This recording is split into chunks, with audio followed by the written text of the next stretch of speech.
नमस्कार प्यारे बच्चों, स्मॉल स्टडी यूट्यूब चैनल पर आप सभी का स्वागत है। आज हम स्टार्ट करते हैं नमस्ते एग्जाम 2019 के पेपर को, जिसमें 35 क्वेश्चन विज्ञान के हल करवाए जाएंगे। विद्यार्थियों, अगर आप रीजनिंग, सामाजिक विज्ञान, गणित और टोटल पेपर्स जो पुराने हैं उनके वीडियोस देखना चाहते हैं तो आप हमारे चैनल को सब्सक्राइब कर लें और बेल आइकन प्रेस करके ऑल नोटिफिकेशन ऑन कर लें ताकि आपको मिल जाए।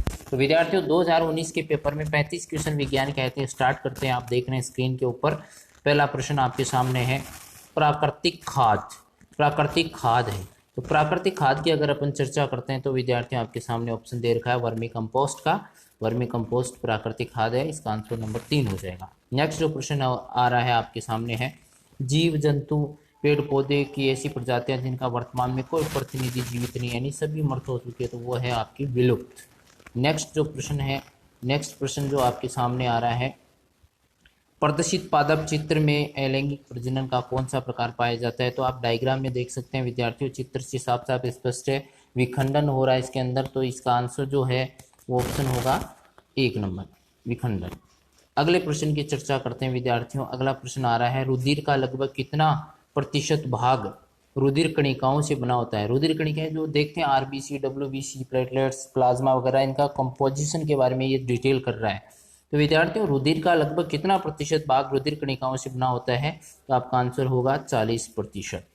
नेक्स्ट अगले प्रश्न की ओर बढ़ते हैं विद्यार्थियों। प्रश्न संख्या 5 आ रहा है आपके सामने, सर्दी जुकाम का संचरण करने वाला वायरस है। तो सर्दी जुकाम जो है उसके लिए एक वायरस होता है राइनो वायरस, वो उत्तरदायी होता है। अगला प्रश्न आ रहा है, पादपों में जल का परिवहन। देखिए विद्यार्थियों, पादपों में भोज्य पदार्थों का परिवहन, पादपों में जल का परिवहन, ये प्रश्न बार बार रिपीट हो रहे हैं। तो जल का परिवहन होगा वो जाइलम के द्वारा होगा, और जो खाद्य पदार्थों का या पोषक तत्वों का परिवहन होता है वो फ्लोएम के द्वारा होता है। तो अगले प्रश्न की ओर बढ़ते हैं विद्यार्थियों। अगला प्रश्न संख्या 7 आ रहा है आपके सामने, प्रतिवर्ष 5 जून को कौन सा दिवस मनाया जाता है। तो विद्यार्थियों, आप सबको पता है 5 जून को विश्व पर्यावरण दिवस मनाया जाता है। नेक्स्ट, स्कर्वी रोग किस विटामिन की कमी से होता है। तो विटामिन सी की कमी से स्कर्वी होता है, विटामिन ए की कमी से रतौंधी होता है, बी की कमी से बेरीबेरी होता है, डी की कमी से रिकेट्स होता है। नेक्स्ट प्रश्न की चर्चा करते हैं विद्यार्थियों। निम्नलिखित में से किस अंग की भीतरी सतह पर रसांकुर पाए जाते हैं। तो शुद्धांतर आपका आंसर हो जाएगा। अगले प्रश्न की ओर बढ़ते हैं।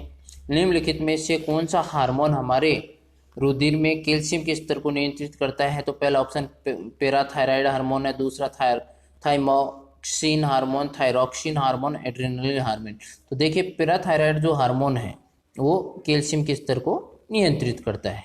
अगले प्रश्न की ओर बढ़ते हैं। मेंढक के हृदय में होते हैं। विद्यार्थियों, बहुत अच्छा प्रश्न है। मेंढक के हृदय में होते हैं कितने आलिंद होते हैं, कितने नीले होते हैं। तो आपको बता दूं, 2 आलिंद और 1 नीले होता है। अगला प्रश्न आ रहा है, मछली में पानी में तैरने या गति करने के लिए कौन से अंग सहायता करते हैं। विद्यार्थियों, फिन्स जो होते हैं, फिन्स जो होते हैं मछली में तैरने में सहायक होते हैं। ये विशेष ध्यान देने लायक बात है। जो फिन्स होते हैं वो तैरने में सहायक होते हैं।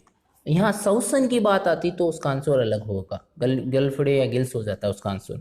अगला प्रश्न आ रहा है, जोंक किस अंग से श्वसन करता है। तो विद्यार्थियों, जोंक जो है वो त्वचा के द्वारा, जो किसके द्वारा, त्वचा के द्वारा श्वसन करता है। अगले प्रश्न की ओर बढ़ते हैं। निम्नलिखित में से वक्षीय कंकाल का भाग है। विद्यार्थियों, वक्षीय कंकाल की बात कर रहा है ये यहाँ पे। तो वक्षीय कंकाल की अगर अपन चर्चा करते हैं तो पहला ऑप्शन खोपड़ी सिर में होता है, फीमर जो है आपकी जांग की हड्डी होती है, श्रोणी मेखला जो होती है वो आप कह सकते हैं कि कूल्हे की हड्डी होती है, लेकिन जो पसली या रिब्स है वो इसका आंसर हो जाएगा। तो इसका आंसर हो जाएगा 3 नंबर, पसली। अगला प्रश्न है, वन में सड़े गले मृत जीवों से अपना भोजन प्राप्त करके प्राकृतिक आवासों को स्वच्छ रखने का कार्य करता है। विद्यार्थियों, वन में सड़े गले मृत जीवों से अपना भोजन प्राप्त करके प्राकृतिक आवासों को स्वच्छ रखने का कार्य कौन करता है। तो आंसर हो जाएगा आपका जरख।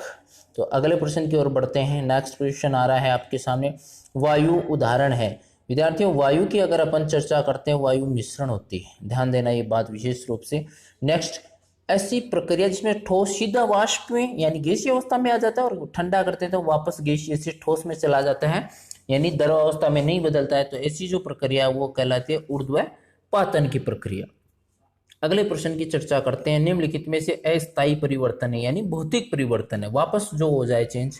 तो भौतिक परिवर्तन की बात करते हैं तो लोहे पर जंग लगना स्थायी परिवर्तन है, दूध से दही स्थायी परिवर्तन है, टायर का जलना स्थायी परिवर्तन है। तो विद्यार्थियों यहाँ पे इसका आंसर हो जाएगा बर्फ का पिघलना। अगर बर्फ पिघल गई है, वापस ठंडा करोगे तो वापस पिघल जाएगी वो तो। लवण के जलीय विलयन विद्युत के क्या होते हैं? विद्युत के सुचालक होते हैं। अगला प्रश्न आ रहा है, किस धातु का गलनांक बहुत कम होता है? तो विद्यार्थियों विकल्प में दिए गए विकल्पों के अनुसार जो गैलियम धातु है इसका गलनांक बहुत कम होता है। आप इसको हथेली पर रगड़ते हैं तो ये पिघल जाती है। अगले प्रश्न की ओर बढ़ते हैं। नेक्स्ट प्रश्न, किस धातु को मिट्टी के तेल में डुबो कर रखा जाता है? तो आपको पता है सोडियम जो धातु है उसको मिट्टी के तेल में डुबो कर रखा जाता है। नेक्स्ट प्रश्न, संश्लेषित रेशे का उदाहरण है? विद्यार्थियों संश्लेषित रेशे के बारे में पूछा जा रहा है तो इसका आंसर होगा रेयोन, क्योंकि रुई है, रबड़ या गोंद, ये तो सारी प्राकृतिक चीजें। नेक्स्ट प्रश्न पे आते हैं अपन विद्यार्थियों। कैल्शियम कार्बोनेट को आप गर्म करते हो तो क्या बनता है? विद्यार्थियों ये वियोजन अभिक्रिया है, और वियोजन अभिक्रिया से संबंधित ये प्रश्न पहले भी आ चुका है, 2020 के एग्जाम में भी आपने देखा। तो कैल्शियम कार्बोनेट को जब आप गर्म करते हैं तो कैल्शियम ऑक्साइड बन जाता है और इसके साथ में CO2 गैस मुक्त हो जाते हैं, अर्थात विकल्प नंबर 1 इसका सही आंसर होगा। अगले प्रश्न की ओर बढ़ते हैं विद्यार्थियों। रसोई के बर्तन के हैंडल बनाने में सबसे प्रयुक्त पदार्थ है, उपयुक्त पदार्थ की चर्चा करते हैं विद्यार्थियों। यहाँ ऑप्शन दिए गए उसके अनुसार ये बेकेलाइट जो है वो उपयुक्त पदार्थ है। एक देखो तली जमाने के लिए भी है, जो हत्थे बनाए जाते हैं ना, उसमें कई बार आपको कंफ्यूज करने के लिए और भी विकल्प दिए जाते हैं, तो उसका विशेष रूप से ध्यान रखें आप लोग। टेफ्लॉन का ऑप्शन मिलेगा तो वो तली के लिए बर्तनों में वो भी काम आता है। दर अवस्था में पाई जाने वाली अधातु, विद्यार्थियों ये प्रश्न बार बार आपको विचलित कर रहा है। कभी पूछ रहा है दर अवस्था में पाई जाने वाली धातु, तो उसका आंसर होगा पारा, और दर अवस्था में पाई जाने वाली अधातु उसका ऑप्शन आंसर जो होगा वो होगा ब्रोमीन। तो इसका आंसर क्या होगा? ब्रोमीन, क्योंकि देखिए यहाँ दर अधातु पूछ रहा है आपसे। अगले प्रश्न की ओर बढ़ते हैं विद्यार्थियों। पथमापी से मापन किया जाता है। देखिए विद्यार्थियों ओडोमीटर जो होता है, पथमापी जो होता है उससे हमेशा दूरी मापी जाती है, और जो स्पीडोमीटर होता है उसके द्वारा चाल नापी जाती है। तो ये विशेष ध्यान रखना, कंफ्यूज नहीं होना है। ओडोमीटर दूरी मापने के काम आता है। अगले प्रश्न की ओर बढ़ते हैं विद्यार्थियों। बहुत अच्छा प्रश्न है ये ग्राफ का। अगर नियत चाल से गति करती है कोई वस्तु तो दूरी और समय के बीच में जो ग्राफ खींचा जाता है तो हमेशा और हमेशा सीधी रेखा प्राप्त होती है, इसलिए इसका आंसर क्या हो जाएगा? 2 नंबर का विकल्प सही हो जाएगा। नेक्स्ट प्रश्न है, दाब का मात्रक होता है? तो दाब के मात्रक की बात करें तो दाब का मात्रक पास्कल होता है। नेक्स्ट प्रश्न, इंद्रधनुष बनाने की परिघटना कहलाती है? इंद्रधनुष बनाने की परिघटना की अगर अपन बात करते हैं तो वर्ण विक्षेपण की बात कर सकते हैं, तो ऑप्शन नंबर 4 यहाँ पे इसका आंसर होगा। विद्यार्थियों अगला प्रश्न है, कार के पीछे के दृश्य को देखने के लिए किस प्रकार के दर्पण का उपयोग किया जाता है? तो बहुत ही अच्छा प्रश्न है ये। देखिए विद्यार्थियों, कार के दर्पण के लिए अगर प्रश्न पूछा जा रहा है आपसे, कार के दर्पण के लिए अगर आपसे प्रश्न पूछा जा रहा है तो आप इसका जवाब देंगे उत्तल दर्पण, क्योंकि जो पीछे का दृश्य होता है वो उत्तल दर्पण में आराम से दूरी तक दिखाई दे जाता है, छोटा सा प्रतिबिंब बन के। और जो कार की हेडलाइट होती है ना, अग्रदीप जो होते हैं, उसमें अवतल दर्पण का उपयोग किया जाता है। ये विशेष ध्यान दें आप सभी विद्यार्थी। अच्छा प्रश्न है ये। अब आगे बढ़ते हैं नेक्स्ट प्रश्न की ओर।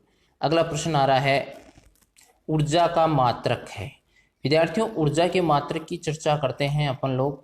तो ऊर्जा के मात्रक की अगर अपन चर्चा करें तो एक बार टेक्निकल प्रॉब्लम आ गई है, उसकी एक बार देख लेते हैं।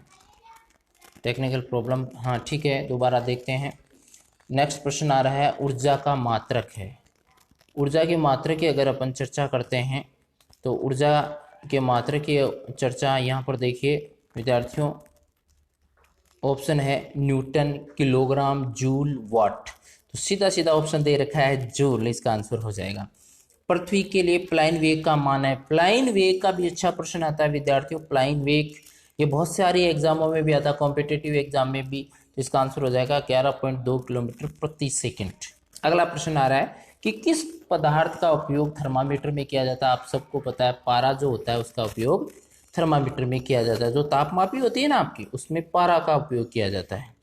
अगले प्रश्न की ओर बढ़ते हैं विद्यार्थियों। नेक्स्ट जो प्रश्न है प्रश्न संख्या 34 किस उपकरण में विद्युत ऊर्जा का ऊष्मा ऊर्जा में रूपांतरण होता है? विद्युत ऊर्जा का ऊष्मा ऊर्जा में रूपांतरण पूछा गया है विद्यार्थियों। तो देखिए विद्युत हीटर जो है वो क्या करता है, विद्युत हीटर विद्युत ऊर्जा आती है उसमें, उसको ऊष्मा में बदल दिया जाता है, गर्म हो जाता है। अगला प्रश्न है, भारत द्वारा अंतरिक्ष में भेजे गए प्रथम कृत्रिम उपग्रह का क्या नाम है? तो विद्यार्थियों आपके सामने स्पष्ट दे रखा है आर्यभट्ट। क्या आंसर होगा? आर्यभट्ट। तो इस प्रकार से देखिए 2019 के पेपर के 35 प्रश्न आपको हल करा दिए गए हैं। आगामी जो सीरीज होगी उसके वीडियो देखने के लिए आप हमारे चैनल पर बने रहें। धन्यवाद।